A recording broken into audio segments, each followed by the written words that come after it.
pada dasarnya tidak mau disebut menjadi guru BK idola ya, karena Kalau apa itu?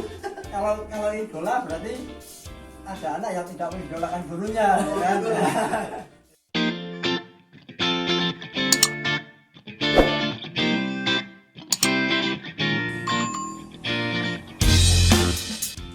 Sebelumnya, Assalamualaikum warahmatullahi wabarakatuh. Waalaikumsalam warahmatullahi wabarakatuh. Terima kasih ini Pak Rian hari ini kedatangan tamu-tamu spesial ini ya. Siapa mereka berdua ya di sini ya? Ya, nanti bisa sambil kenalan sendiri. Nah, ini Pak Rian di sini ditemani oleh yang pertama itu ada Pak Harnowo. Nah, ini adalah Ketua MGBK SMK Kabupaten Wonosobo. Nah, kemudian yang kedua ini ada Pak Destu. Ya, Pak Destu ini adalah Ketua MGBK SMA Kabupaten Wonosobo. Nah, di sini nanti kita akan bercerita ya ataupun sharing-sharing mengenai kegiatan bimbingan konseling ya, khususnya di Kabupaten Wonosobo. Nah, mungkin bisa sambil perkenalan dulu kepada teman-teman ya yang belum tahu. Silahkan dari Pak Harnowo dulu, monggo Pak Harnowo. Oke, baik. Terima kasih Pak Rian atas kesempatannya. Assalamualaikum warahmatullahi wabarakatuh. Waalaikumsalam warahmatullahi wabarakatuh. Teman-teman semuanya, perkenalkan nama saya Harnowo. Kebetulan saya guru BK di SMK Muhammadiyah 1 Wonosobo. Dan hasil koordinasi kemarin di forum 3 SMK, kebetulan saya diberi amanah untuk mengaku ketua menggantikan Ibu Seni Haryani yang sudah purna tugas di organisasi 3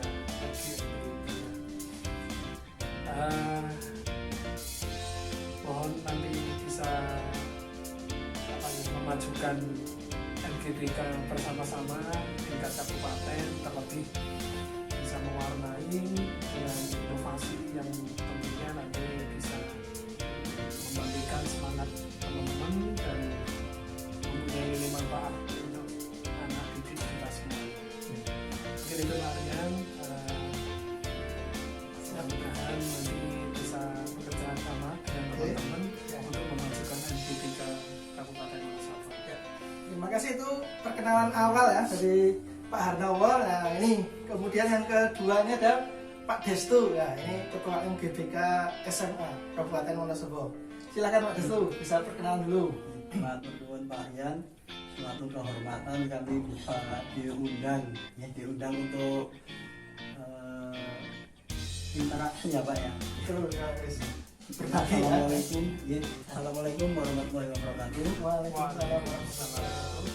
Saya Destu, kebenaran BK dari SMA Tahasus. Di tahun ini saya mendapatkan amanah dari teman-teman MGBK SMA dan MA Pak. SMA dan MA ya, untuk menjadi ketua.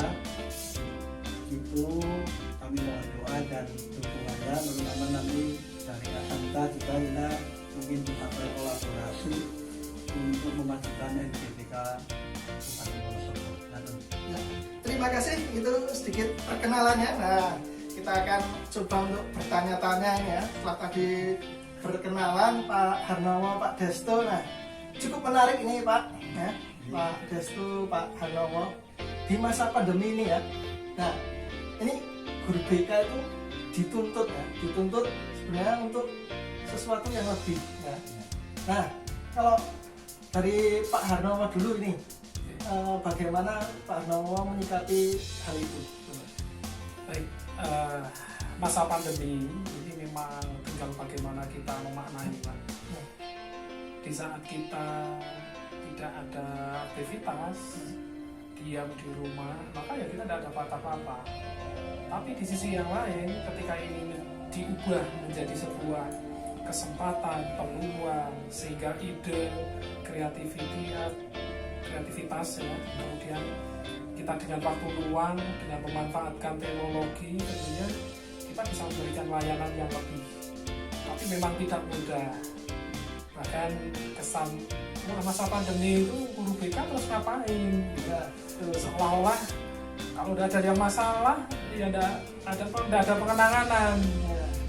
Tetapi berbeda bagi teman-teman yang kreatif, tentunya ini diubah menjadi sebuah kekuatan.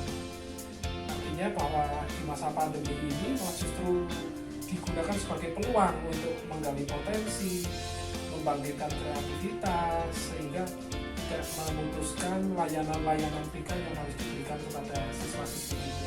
Mungkin seperti itu Pak Rian. Ya, terima kasih itu dari Pak Arnowo ya. Cukup menarik ya berkaitan dengan guru BK di masa pandemi ini ya. Nah, dari Pak Destu ini, Pak Destu, adakah kendala ya, ini atau hambatan guru BK itu sendiri saat pandemi seperti ini? Seperti apa Pak Destu? Pak Rian, jangankan di masa pandemi ya Pak, Ya. di masa yang normal saja kita guru BK kadang tidak dianggap keberadaannya, kita dianggap tempat sampah biasanya ya. Karena Apalagi menangani siswa-siswa yang bermasalah ya, besar itu. ya, apalagi sekarang seperti ini yang dikatakan Pak Arlowo benar, bagaimana cara kita untuk move on dari pandemi ya, move on dari pandemi dalam artian seperti Pak Rian membuat konten dengan merangkul siswa untuk bagaimana caranya biar BK itu terlihat istilahnya tidak hanya bekerja saat kasus ya, Ya. tapi bekerja walaupun di luar kasus seperti itu. Ya, tadi memang harus di sini guru BK itu dituntut untuk bisa berpikir kreatif gitu ya. Ya. Nah, ini kembali lagi ke Pak Arnowo gantian ya nanti. Ya. Nah, Pak Arnowo, nah ini baru jadi ketua MGBK SMK. Nah, nantinya ada tidak ini untuk mungkin dari Pak Arnowo pertama nanti menggandeng guru-guru BK SMK itu bagaimana mengajaklah untuk ayo kita dituntut untuk bisa kreatif itu seperti apa ya mungkin gimana Pak Arnowo? Monggo Pak Arnowo. Oke, tentunya di masa seperti ini kita harus familiar dengan teknologi ya. Dan barangkali pertemuan MGBK ini sangat diperlukan, berbagi pengalaman, berbagi ilmu, sehingga muncul motivasi dari teman-teman itu untuk mencoba. Karena kadang-kadang kalau belum dicoba itu wah susah, kemudian kendalanya itu banyak. Memang contoh soal begini Pak, ketika kita mau Zoom, Bapak Ibu guru yang mapel saja, Ya. itu kadang-kadang sang anak tidak punya sinyal, susah sinyalnya, kemudian paketannya tidak punya. Nah ini kan tentunya memang menjadi salah satu kendala. Tapi bukan berarti kita harus berhenti di situ. Tapi pokoknya kita berbuat, melakukan sesuatu, belajar dengan yang sudah berjalan sehingga ini akan melengkapi. Saling melengkapi ya. Nah, berarti harus ada komunikasi juga itu antara Iya, betul. sesama guru dan kolaborasi lah dengan Ya. kolaborasi dengan guru mapel juga ya, Boleh. guru BK juga ya. Ya, misalnya ada guru BK A yang mampu di bidang IT atau membuat sebuah materi, tema-tema motivasi, informasi studi lanjut, studi karir, kemudian kita kolaborasikan sehingga tim BK ini tetap eksis. Jadi pandemi itu bukan sebuah halangan untuk beraktivitas. Menarik itu kan. Nah, Pak Destu ini Pak Destu. Nah, kalau dari SMA ataupun MA ya, berarti SMA MA itu jadi satu ya. Ya, itu pernah tidak mungkin sharing juga nanti berkaitan dengan masalah siswa. Nah ini nanti kita juga membicarakan masalah siswa, hambatan ataupun permasalahan siswa yang ditemui saat pandemi ini seperti apa, kemudian dari guru BK itu yang sudah dilakukan di masa pandemi ini seperti apa. Nah, ini sudah disampaikan Pak Destu. Ya. Jadi saya ambil contoh di sekolah ya, yang saya ampu itu kan basicnya pondok pesantren. Di pondok pesantren itu kan anak tidak boleh membawa gadget, tidak boleh membawa smartphone dan lain-lain. Itu menjadi kendala tersendiri di mana anak tidak bisa mengakses apapun. Kalau ada tugas yang daring, ada tugas yang harus membutuhkan alat-alat komunikasi, itu sangat kesulitan bagi anak kami. Nah, itu kami dari pihak BK biasanya datang ke pondok. Kita membuat jadwal dulu, kita mengklasifikasikan kira-kira yang harus urgent dulu yang mana. Lalu kita ke pondok, kita seperti dengan kelompok, walaupun secara tidak resmi, karena kan situasinya seperti ini, jadi ya apa adanya dulu. Yang penting anak bisa terakomodasi. Oh, seperti itu ya. Nah, berarti diperbolehkan itu di pondok untuk kumpul juga untuk bertatap muka? Iya. Oh, berbeda ya kalau dengan sekolahan yang bukan pondok ya, Pak. Ya. Nah, ini kemudian cara mungkin ya sedikit gimana sih walaupun di masa pandemi ini guru BK itu bisa tetap menjadi idola ya. Nah, guru BK itu harusnya jadi idola para siswa. Nah, kalau ini nanti Pak Harno nanti bisa menyampaikan, kemudian juga nanti Pak Destu juga sama. Bagaimana cara ini biar guru BK itu bisa tetap menjadi idola di masa pandemi? Oh, Pak. Yang pertama, kita tetap harus perhatian sama anak, Pak. Bagaimanapun juga kita itu harus ada di hati anak-anak. Memang jarak memisahkan ya, tapi bentuk perhatian kita, kemudian menanyakan kendala, kemudian kita beri solusi-solusinya. Kadang-kadang itu anak-anak juga sudah jenuh sebenarnya. Mereka pembelajaran online, tetapi banyak peradaban ini sudah berubah, terutama sikap kebiasaan pola hidup. Contoh ini, tidur yang larut malam, kemudian bangun siang, tidak terarah, kadang-kadang uring-uringan sama orang tua. Ini menjadi persoalan tersendiri. Makanya baru orang tua itu merasakan, wah ternyata ketika anak tidak sekolah itu hasilnya seperti ini. Nah, mudah-mudahan dengan menjadi kita memberikan perhatian, menyapa, kemudian mengakomodir persoalan-persoalan yang ada dan kita hadir menjadi solusi, nah, ini akan menjadi idola anak-anak. Kadang-kadang ada anak yang japri juga Pak. Iya, kadang-kadang pengen sekolah. Pengen sekolah. Iya. Japrinya kan guru BK ya, iya. Sama juga ternyata sudah. Kemudian info-info studi lanjut, pekerjaan. Ini artinya bahwa anak-anak itu kemana akan bersandar gitu. Nah, disinilah guru BK saatnya untuk berperan menjadi alternatif dan solusi buat anak-anak yang seperti ini. Guru BK jadi alternatif dan solusi ya, itu mungkin cara biar tetap menjadi idola. Nah, ini mungkin akan berbeda ini dengan Pak Destu. Ya. Gimana itu cara guru BK untuk bisa tetap jadi idola? Ya, monggo Pak Ar sambil diminum. boleh. Kita membangun image BK untuk tidak menjadi polisi sekolah itu sangat luar biasa. Perjuangan kita bagaimana caranya menggambarkan BK itu ramah anak, bagaimana BK itu dekat dengan anak. Itu sebelum masa pandemi seperti ini sangat sulit. Nah, apalagi sekarang masa pandemi seperti ini kita harus lebih berjuang lagi. Berjuangnya begini, kita pada dasarnya tidak mau disebut menjadi guru BK idola ya, karena apa itu? Kalau idola berarti ada anak yang tidak mengidolakan gurunya, kan? Ya. Intinya bagaimana kita menjadi panutan untuk anak.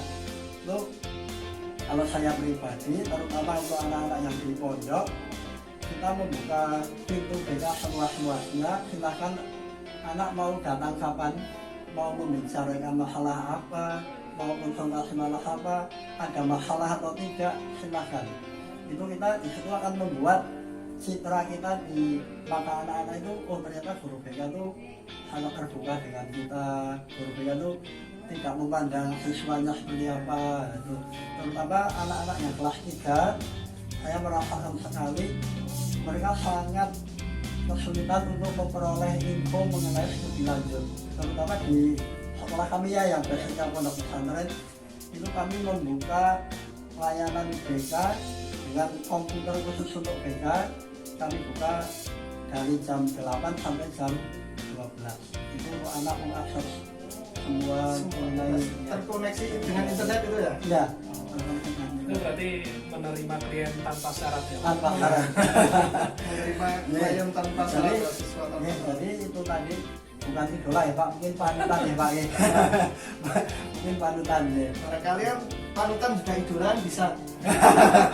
Ya, ini lanjut ini cukup menarik ini ya sharingnya ya, karena tentunya ini ketua yang baru, ketua MGBK yang baru baik SMK maupun SMA, tentunya nantinya ada kerjasama ini ya.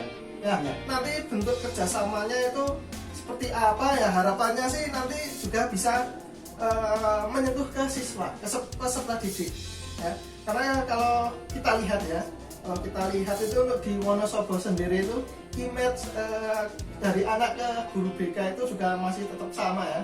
Ketika guru BK memanggil, nah, teman-teman yang lain itu sudah pada bingung nah, dipanggil BK, salahnya apa, boleh misalnya ditakoni apa dan sebagainya. Nah, anak sendiri pun merasa saya padahal nggak apa-apa, udah di BK aja nyaman-nyaman tenang, tapi kenapa teman-teman langsung seperti dibully dan sebagainya. Nah, ini mungkin untuk di Wonosobo apakah bisa nantinya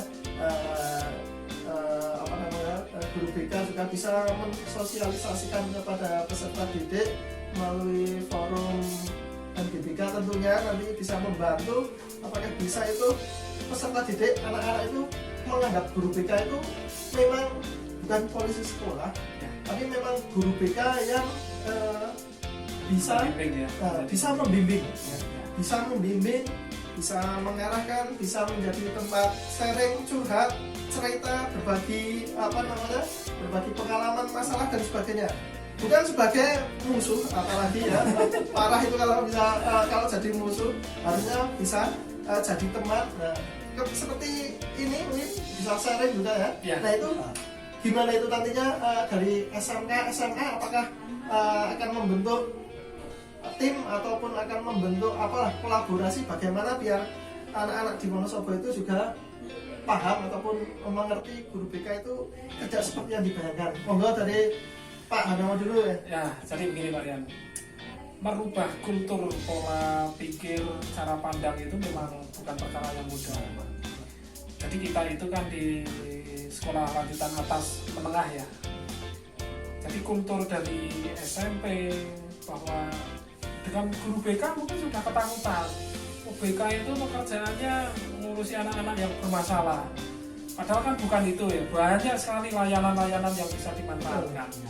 Nah, strateginya adalah mungkin pendekatan dari memperkenalkan ini loh layanan-layanan BK yang bisa dimanfaatkan. Jadi kehadiran seorang guru BK itu untuk melayani, silakan manfaatkan semaksimal mungkin. Kebutuhannya apa siswa itu? Mungkin dari angket, kebutuhan siswa. Nah, dari hasil itu, angket itu, rekam DCM lah, daftar cek masalah. Kemudian kita rangkum apa sih yang dibutuhkan anak-anak. Salah satunya adalah mungkin dengan memperkenalkan peran dan fungsi guru BK itu di sekolah. Jadi bukan untuk menghakimi, bukan untuk ya memang sih selama ini kan dilempari yang bermasalah, tapi kita juga punya kewajiban untuk mengedukasi sehingga ketika anak-anak punya persoalan ini datang sendiri Pak, jangan sampai nunggu dipanggil. Kadang-kadang ini jadi bumerang, beban berat ketika keluar dari BK dengan raut wajah yang sedih atau habis nangis itu wah pasti punya salah itu. Nah itulah yang ini menjadi permasalahannya. Betul, nah, tapi dengan perlahan-lahan kita pahamkan, terutama di masa orientasi siswa itu sangat penting sehingga ketika 3 tahun di sekolah lanjutan atas ini mereka paham betul bahwa peran dan fungsi BK itu apa. Kemudian terkait dengan kolaborasi dengan SMA, sebenarnya prinsip awal kita itu bersama-sama. Jadi kegiatan BK SMA, SMK, MA itu satu, Pak. Hanya saja kebetulan di grup si PKB itu memang dibutuhkan kepengurusan tersendiri bahwa ini kelompok SMK, SMA. Tapi pada prinsipnya sama. Kita mau kerjasama mencari pemateri untuk guru-guru BK satu kabupaten itu ya bareng. Kemudian untuk sosialisasi perguruan tinggi itu juga bersama-sama. Jadi secara hakikatnya itu sama, Pak. Hanya secara administratif lah. Itu memang karena tuntutan ya kita ikuti aja aturannya. Oke, gitu Pak. Ya, terima kasih Pak Ar. Kolaborasinya seperti apa ini Pak Destu untuk mengetahui siswa itu memang tidak takut ataupun tidak menganggap guru BK itu sebagai musuh ataupun polisi sekolah itu. Kolaborasi nantinya yang akan dibangun dengan guru-guru baik SMA, SMK ataupun MA, nanti saat kita sudah mungkin bisa untuk bertemu kemudian menyampaikan hal-hal ya, biar terutama di Wonosobo biar persepsi anak ataupun peserta didik itu tidak salah dengan guru BK. Itu seperti apa Pak Destu? Kalau untuk kolaborasi mungkin gimana ya Pak? Mungkin gini Pak, kita sharing antar guru BK dulu di MGBK mungkin ya, kita karena guru sekolah kan beda-beda. Ada yang dari lingkungan perkotaan, ada yang dari lingkungan dari pedesaan. Itu kan mempunyai karakter anak-anak yang berbeda. Dan mensikapi guru BK pun ini berbeda-beda. Ada anak-anak yang mungkin dari perkotaan dengan dari SMP kota mungkin nggak tahu guru BK itu seperti ini. Tapi yang dari desa dan lain-lain kan mungkin guru BK terkenalnya masih galak. Nah, itu mungkin kita bagaimana caranya menanyakan dulu, mungkin menanyakan dulu kultur sekolah masing-masing. Jadi kalau di sekolah bagaimana, dari B bagaimana, nanti mungkin dari itu kita membuat suatu rangkuman di pertemuan MGBK, mungkin membuat satu Peta. Nah, satu peta ataupun satu keputusan atau apa ya Pak ya, intinya kita guru BK itu harusnya seperti ini. Jadi guru BK yang ramah anak itu bagaimana, jadi guru BK yang bisa menjadi sandaran anak itu bagaimana, walaupun kulturnya berbeda-beda. Tapi harus punya satu acuan ya Pak, mungkin satu acuan, satu patokan yang baku mungkin seperti itu mungkin. Oh ya, nanti itu bisa saat kegiatan BK, MGBK baik SMA, SMK ataupun MA disampaikan mungkin Bisa. Jadi pada prinsipnya kan persoalan tiap sekolah itu kan sama. Jadi karena kultur daya anak-anak, apalagi terutama yang dari perpindahan SMK, SMA ini kan mereka harus beradaptasi baru. Tidak jarang ketika sudah masuk ambil jurusan A, berjalan 1 bulan aja kita berubah pikiran. Nah makanya ini tugas guru BK untuk membuat nyaman, memberikan pelayanan sehingga kebutuhan anak-anak itu terlayani betul, sehingga nyaman dan ya udahlah di sini aja mantap. Nah ini memang tugas berat. Nah memang betul yang disampaikan Pak Destu, latar belakang ini tentunya juga problematikanya bermacam-macam.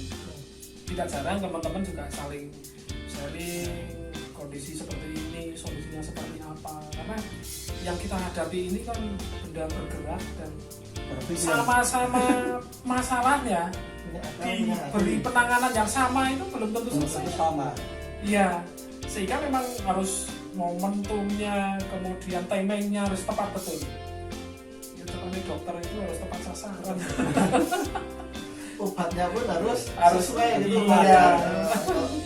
Nah, cukup menarik juga ini perbincangan kita ya. Ini biar nanti teman-teman MGBK yang lain juga melihat juga ya perbincangan kita, kemudian untuk para siswa juga paham betul ya bahwa guru BK itu tidak seperti yang kalian pikirkan ya. Ya mungkin galak yang hanya mengurusi anak-anak yang nakal, sebenarnya tidak ya.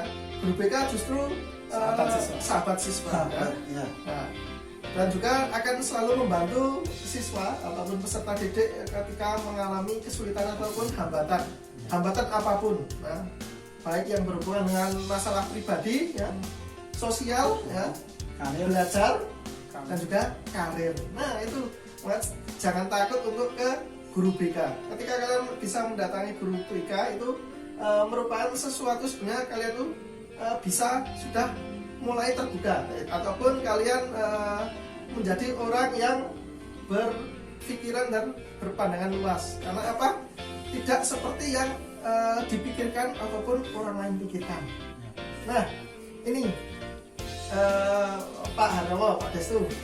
Nah nantinya ya ini apa namanya, BK SMK, BK SMA ataupun MA.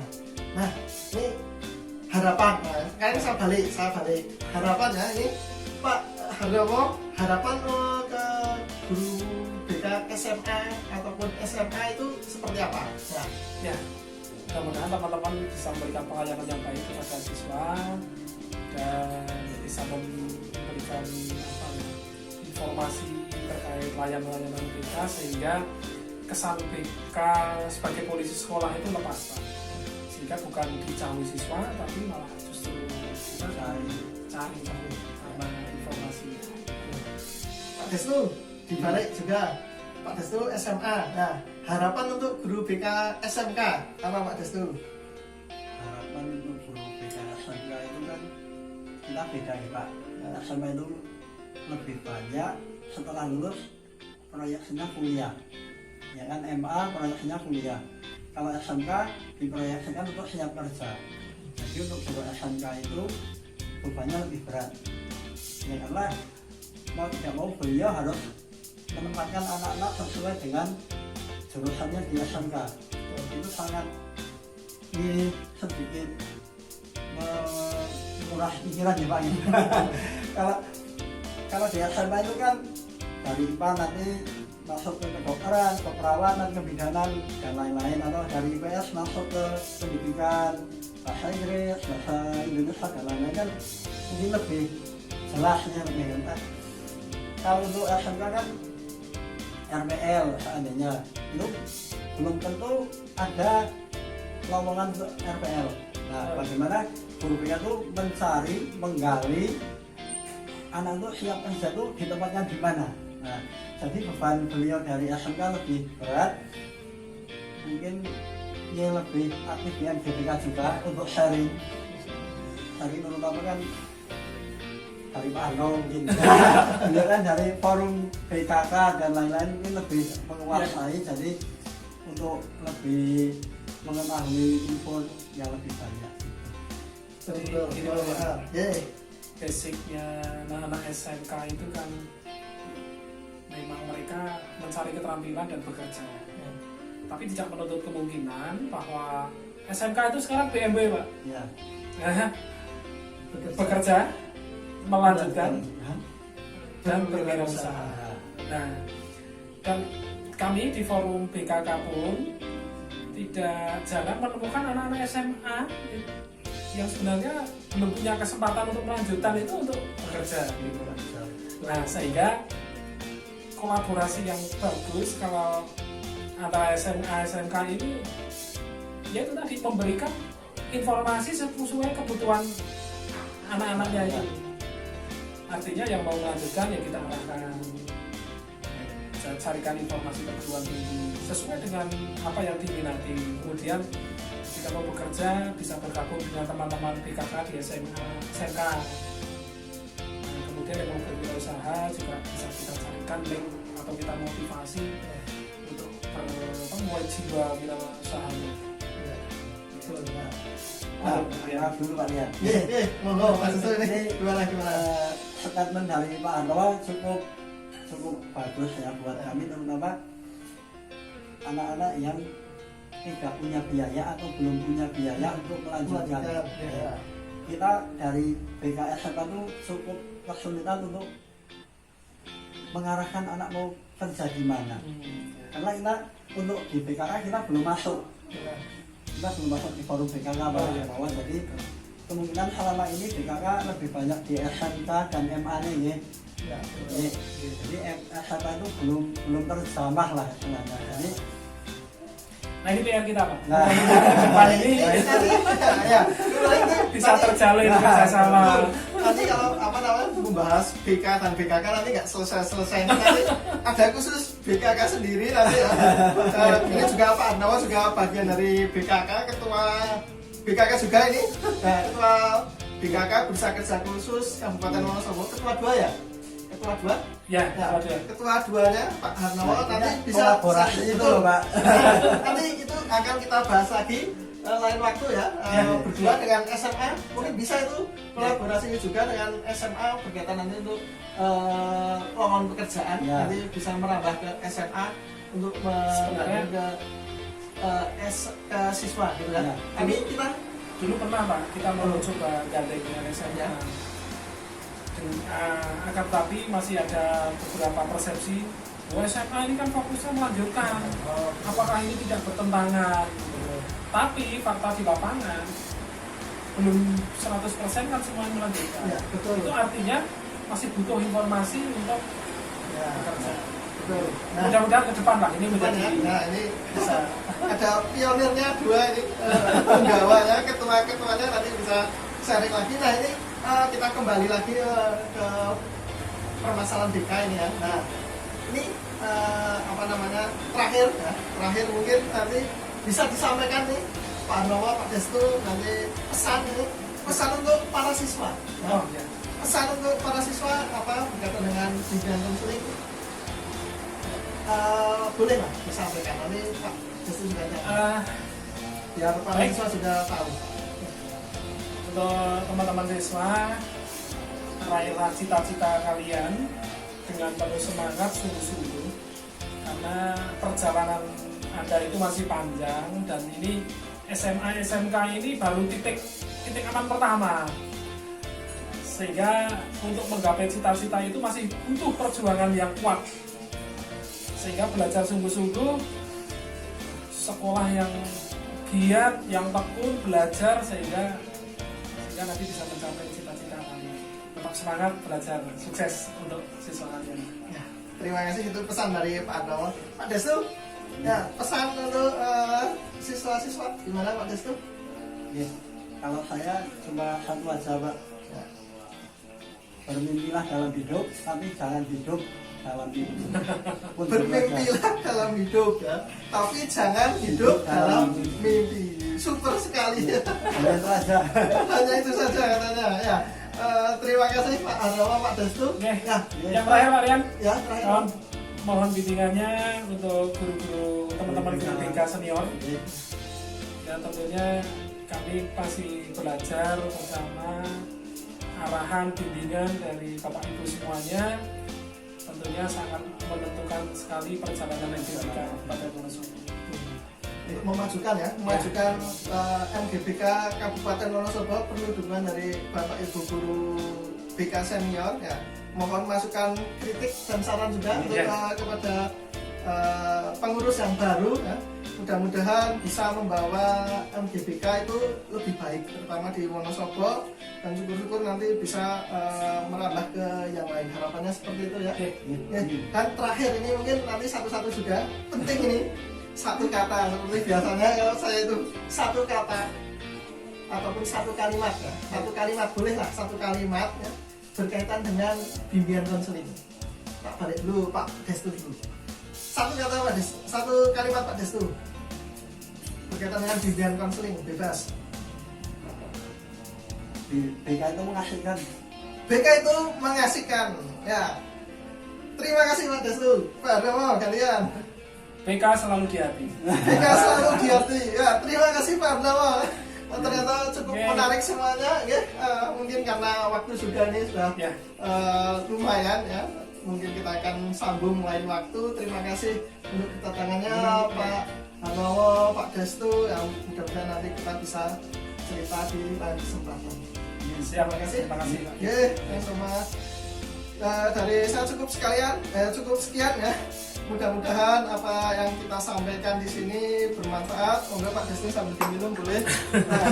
Nah, kalau ada kurang dan lebihnya kan mohon maaf ya. Saya akhiri.